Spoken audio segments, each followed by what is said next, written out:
फरहान गया लेकर न किसी मर्तबे की ख्वाहिश, न कोई मकाम चाहता हूँ जो बदल सके जमाना, वो निजाम चाहता हूँ और मुसर्रतों से भर दे जो गमे जिंदगी का दामन, वही सुबह चाहता हूँ, वही शाम चाहता हूँ। बहुत बहुत शुक्रिया आप तमाम लोगों का। और आज के जो खुसूसी चीफ गेस्ट जनाब अंजुमाना और guest of honour Ajmal Parvez sir, जो अभी यहाँ पर मौजूद नहीं है, इंजीनियर मोहम्मद खुर्शीद आलम सर और नाजिया हसन मैम, इन तमाम लोगों के साथ साथ मैं पुरखुलूस शुक्रगुजार हूँ एक्सो टीम के तमाम मेंबरान का, खुसूसी तौर पे शादाब साहब का, काशिफ, मोईद, निशात मिस्का और जो भी तमाम लोग जिनका मैं नाम मिस कर दिया। इन लोगों ने ये जो प्रोग्राम किया उसके लिए सबसे पहले जो मुबारकबाद के हकदार है वो तमाम एक्सो टीम के मेंबर है। मैं चाहूंगा कि आप तमाम लोग उनके लिए एक बार जोरदार तालियां बजा दें, तमाम एक्सो टीम के लिए जो तूफानों में तलते जा रहे हैं, वही दुनिया बदलते जा रहे हैं। आज के इस प्रोग्राम के लिए मैं फहीम हुसैन आप तमाम लोगों का अलीगढ़ पब्लिक स्कूल के जानिब से बहुत बहुत शुक्रिया अदा करता हूँ, जो इस आलिशान प्रोग्राम में मेरे जैसे शख्सियत को आपने बोलने का एक मौका दिया। एक्सो यूथ फाउंडेशन ने जो वर्क किया है उसको शायद लफ्जों में बयां करने की जरूरत नहीं है। और उसके साथ साथ मैं खास तौर पे इमाम साहब का बहुत शुक्रिया अदा करूंगा, जिन्होंने एक ऑर्गेनाइज वे में और एक बहुत बेहतर ढंग से तमाम चीजों को रखा। और मनव्वर राही सर और जितने भी जो तमाम टीचर्स, गार्जियंस, बच्चे जो भी बैठे हैं, उन सब का तहे दिल से मैं इस्तकबाल करता हूँ और आप तमाम लोगों का शुक्रिया अदा करता हूँ। आज इस प्रोग्राम को इतने बड़े प्लेटफॉर्म को देना ये कोई छोटी चीज नहीं है। Rome was not build in a day. ये तमाम चीजें जो हुई हैं, ये मैंने अपनी नजरों से देखा है कि इसके पीछे कितनी जद्दोजहद, कितनी मेहनत और कितने कश्मकश के बाद ये प्रोग्राम का आगाज किया गया। और उसके बाद 4 साल 5 साल जो एक्सो यूथ फाउंडेशन ने वर्क किया है वो काबिल तारीफ है।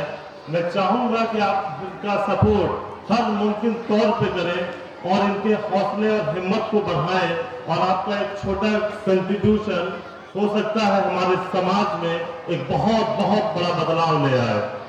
A little things create the big impact। तो जरूरत है कि इनके विजन को आप जानिए, इनकी नीयत बहुत साफ है।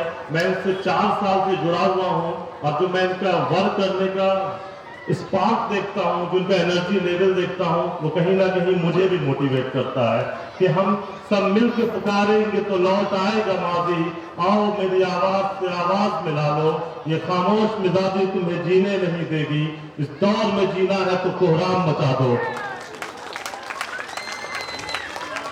और जिस तरह एक प्लेटफॉर्म बनाया है जो यूथ फाउंडेशन ने, जो तमाम बच्चों को कनेक्ट करने का, तमाम स्कूल्स को एक प्लेटफॉर्म पे लाने का और क्रिएटिविटी और इनोवेशन को करने का, ये एक काबिल तारीफ चीज है। क्योंकि आज के इस 21st सेंचुरी में अगर मैं मोटी मोटी बातें करूं कि what is required to become a successful person, तो शायद सबके जहन में एक चीज होगा, वो है एक्सप्रेशन एंड कॉन्फिडेंस लेवल। और ये इस तरह के प्रोग्राम कहीं ना कहीं बच्चों की क्रिएटिविटी को, बच्चे के इनोवेशन को, बच्चे के क्रिएटिव नेचर को बाहर निकालते हैं। और उसके साथ इतना बड़ा एक प्लेटफॉर्म देना जहाँ पे सारे स्कूल के बच्चे एक जगह शामिल हो जाए, फिर उनको इस तरीके से इज्जत देना, बेशक ये लोग मुबारक के हकदार है। आप तमाम लोगों को मेरी तरफ से बहुत बहुत मुबारकबाद कि आपने इस तरह का एक प्लेटफॉर्म इतने बच्चों को दिया। और ये कहीं ना कहीं आगे चल के इमाम साहब ने बहुत बेहतर ढंग से समझाया कि ड्राइंग क्या है, क्रिएटिविटी क्या है, आर्ट्स क्या है, और उन बच्चों के जहन में इसकी इम्पोर्टेंस गई होगी। और मैं हमेशा इस चीज को जानता हूँ, मैं क्रिएटिविटी और इनोवेशन को बहुत ज्यादा लाइक करता हूँ। और अभी का जो दौर है, मैं गार्जियंस हो या बच्चे हो, सबसे एक ही चीज कहूँगा कि ये दौर है एक्सीलेंस का। आप काबिल बनिए, सक्सेस झक मार के आपके पास आएगा। या आपने फेमस मूवी थ्री इडियट्स का डायलॉग सुना होगा। आज अगर आपको अपने आप को एक पहचान बनाना है तो आप ये मत सोचिए कि मेरे अंकल, मेरे मामू जब कौन किस जगह पे काम कर रहे हैं। आपको अपने हुनर और अपनी काबिलियत पर पहचान बनाना होगी।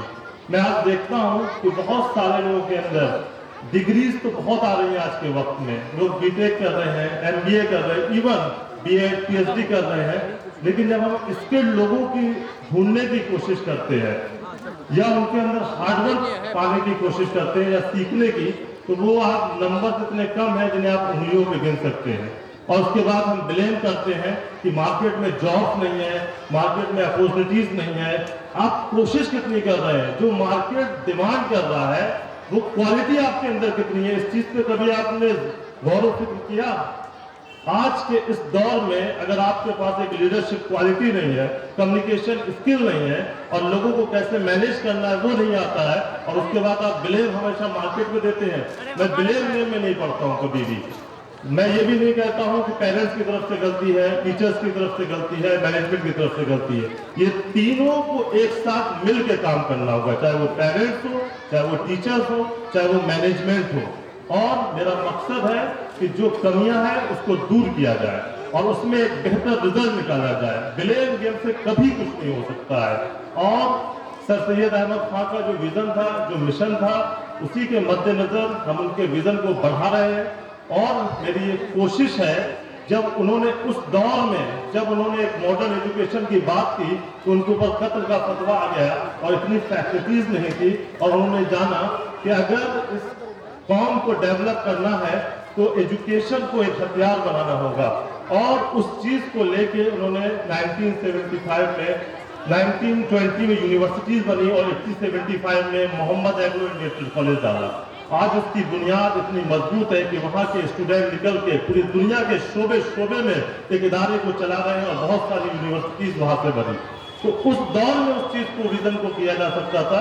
इस दौर में तो हमारे पास हजारों फैसिलिटीज है, हजारों चीजें हैं, लेकिन मैं चाहता हूं कि आज के वक्त में आप बच्चों के ऊपर उनके एक्सप्रेशन पे, उनके कॉन्फिडेंस लेवल पे और उनकी क्रिएटिविटी पे वर्क कीजिए और उनको एक सिलेबस के अंदर बांध के मत रखिए।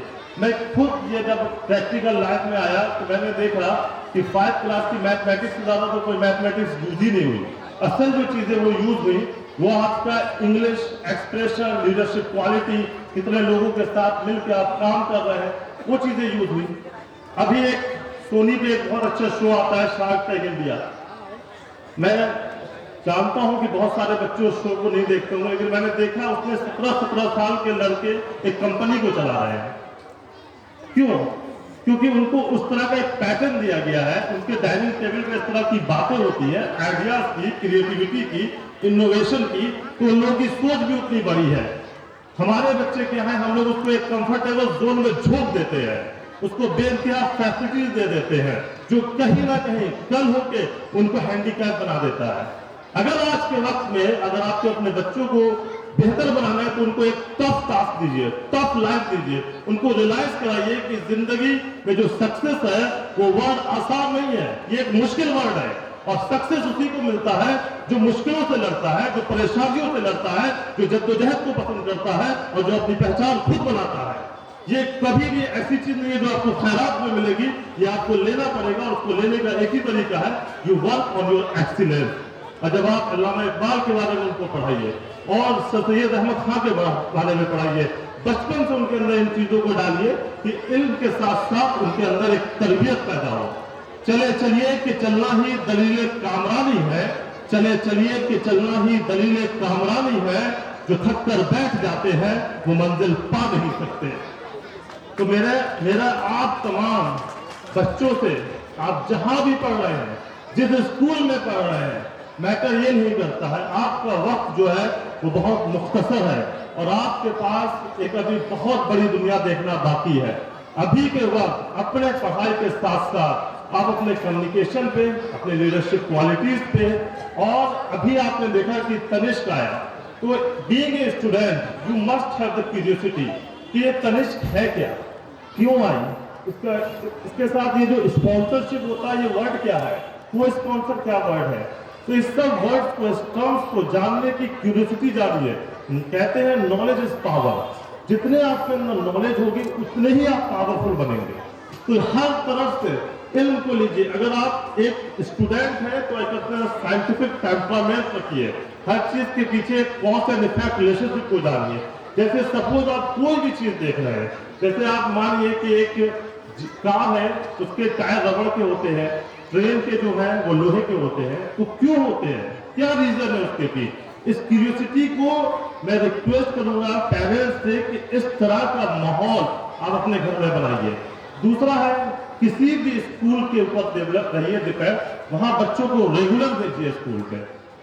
मैं देखता हूं कि कोई भी घर में शादी फंक्शन होता है, आप 10-10 दिन बच्चों को गैप करा देते हैं। तो ये जो इतना बड़ा जो टर्म गैप होता है, उसको बैक करना, उनको रिकवर करना, ये बहुत मुश्किल होता है बच्चों के लिए। और देखिए, मैं एक सिंपल एग्जांपल देता हूं कि they are the future of your family and you are earning for them. आप उन्हीं के लिए कमा रहे हैं, सब कुछ कर रहे हैं, तो प्रायोरिटी अपने बच्चों को दीजिए और सारी चीजों को इस हिसाब से मेजर कीजिए। मैं सिंपल एग्जांपल देता हूं, ये एक मोबाइल है।